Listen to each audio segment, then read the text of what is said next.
Okay, so we're going to look at one more example doing it the way that we were doing. Again, this is not very not very good to have to do it this way, but sometimes you need it to do it. And then we'll again talk about tools to help us so we don't have to go in and do this direct substitution like this all the time.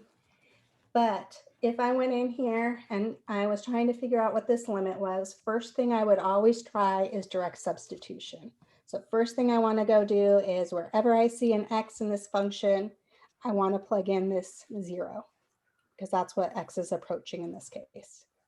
And so if I went in here and I did my direct substitution, I'm just going to put 0. Notice I get 0 in the denominator, so that means it's undefined. I got the square root of 0 squared plus 9 underneath the radical, outside of the radical minus 3. And so notice here we get the square root of 9 minus 3 in the numerator, which is 0 over 0 squared is 0. And so again, we're getting that indeterminate form. This isn't telling us anything about the limit, and so we have to go about finding the limit another way. So we want to choose values close to 0 on the left, plug it into our function. Is that going to help us go, or is that going to one particular number? So something to the left of 0. So how about negative 0.5? Something even closer to 0. So how about negative 0.2 on the left? Negative 0.1, negative 0.0001. So if we plug that in and plug that in for x, are we recognizing this y value going to one number? And so let's do that, plugging it into Desmos, and let's see if we see that going to one particular number or not.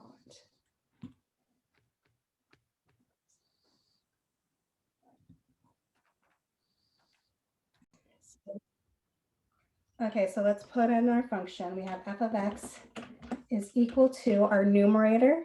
So I'm going to put parentheses that are going to go around my whole numerator. I have a square root of x squared. So x squared, I believe it was plus 9 underneath the radical, and then outside we had a minus 3. And this was all divided by, so let me close the numerator, parentheses, divided by x squared. So we defined our function. And now let's look at f of, we said negative 0.5. And so notice this is going to a y value of 0.1655. So let's even get closer on the left. So how about negative 0.2? So notice I get 1.66. That's very close to what I had before. So it looks like it's going to some value. So negative 0.1. About negative 0.00001. And so notice that, and that's giving me 0. It's going too close. Okay. So notice that this is giving me approximately the same thing. And so I can see here that this is going to approximately 1.7. I'm sorry, 0.17. So I also want to see what's happening on the right-hand side of 0. So we have to look at f of, how about 0.5? Closer to 0 on the right, so f of 0.2. Closer to 0 on the right, f of 0.1.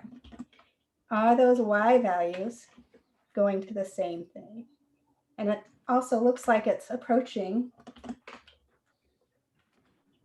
0.7, approximately. Okay, so left and right are giving us the same value as we come in, and it's approximately this 0.167, depending on where you want to estimate. So my math lab might have you do this, getting closer and closer to the left and the right until you get to a certain number of decimal places, and then ask you to put that in for your answer. So I'm going to stop there. I don't have time to go through and manipulate this algebraically to get it out of the form 0, 0, but maybe we can look at that tomorrow. Basically, you're going to need to rationalize that numerator, get that radical out of the numerator, and you can do that by multiplying by that fancy one, the conjugate. So change the sign between that radical and that constant. That's the conjugate of that. So multiply by the conjugate of that in the numerator, denominator, your fancy one, and it should clear out.